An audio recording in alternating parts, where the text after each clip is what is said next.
السلام علیکم ورحمت الله وبرکاته.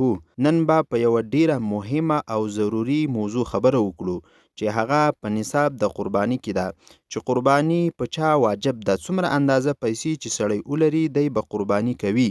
نو وای که چیرته یو څوک 9.5 تولې سره زر چې 8.409 ګرامه طلا کیږي او یا 250 نیمې تولې سپین زر چې 612.15 ګرامه سپین زر کیږي او یا دومره سامان او څاروي ولري چې د سپینو او د سرو زرو نصاب ته رسیږي او دغه څاروي او سامان د ضرورت اصلي څخه یې زیات وي، داسې کس صاحب د نصاب د قرباني پرې واجبه ده. حاجت اصلي عبارت دی له د اوسېدو لپاره کور. که چیرته یو څوک کور لري، که څومره قیمتي کور هم وي، خدای پکې اوسیږي، نو دا د ده دپاره حاجت ده، ضرورت ده، نو دا به په نصاب کې نه شمارل کیږي. او همدارنګې د اغوستلو جامې، کومې جامې چې څوک اغوندي دا به هم په نصاب کې نه شمیرل کیږي. او همدارنګې د کار او کسب لپاره سامان او وسایل، که چیرته یو څوک کسبګر وي نو دا چې څومره سامانونه لري او وسایل لري نو دا به هم په نصاب کې نه شماري. او همدارنګې د استعمال لپاره سورلۍ چې نن زمانه کې موټر ده، موټر سایکل ده او بایسکل ده، نو که چیرته دا څوک په کور کې لري نو دا هم ضرورت ده او حاجت ده، نو دا هم په نصاب کې نه شمیرل کیږي. نو دا نصاب چې څوک په کوم ولایت کې اوسیږي دا سپین او سره زر به په همغه ولایت کې بیه کی.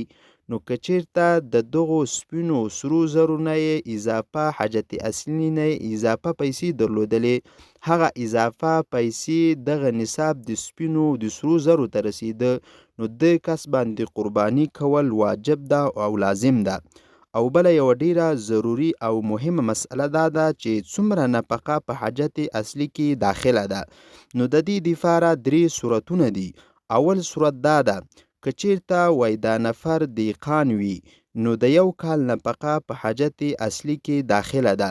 مثلا که چیرته دی په کال کې 2 لکه روپۍ د کور مصرف وي او دی د دې 2 لکه نه اضافه نورې پیسې ولري، هغه اضافه پیسې د سپینو سرو زرو نصاب ته ورسېدلې، نو په ده باندې بیا قرباني کول لازم او واجب ده.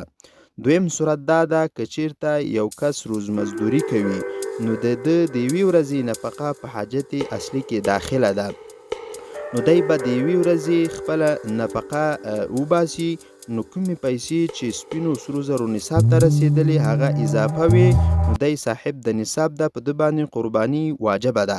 او دریم که چیرته یو څوک تجار وي، تجارت کوي، نو د یوې میاشتې نفقه په حاجت اصلي کې داخله ده. نو که د یوې میاشتې نفقه به وباسي، نو که چیرته نورې اضافه پیسې د سره دومره اندازه ته رسیدلې چې هغه د سپینو سرو زرو نصاب ته رسیدي، نو دی صاحب د نصاب ده، په ده باندې قرباني کول واجبه ده. نو دا مسئله شرح سیر الکبیر جلد 5 صفحه نمبر 400 او همدارنګې فتاوی هندیه جلد 5 صفحه نمبر 361. نو الله پاک جل جلاله مو کامیاب لره. که ویډیو مو خوښه شوي وي نو مهرباني وکړئ دا دینی مسؤلیت ادا کړئ او نورو ملګرو ته یې شیر کړئ او زمونږ چینل در سره سبسکرایب کړئ او په راتلونکي کې د نوي او جدید فقهي مسائلو به تاسو ته نشروم. والسلام علیکم ورحمت الله وبرکاته.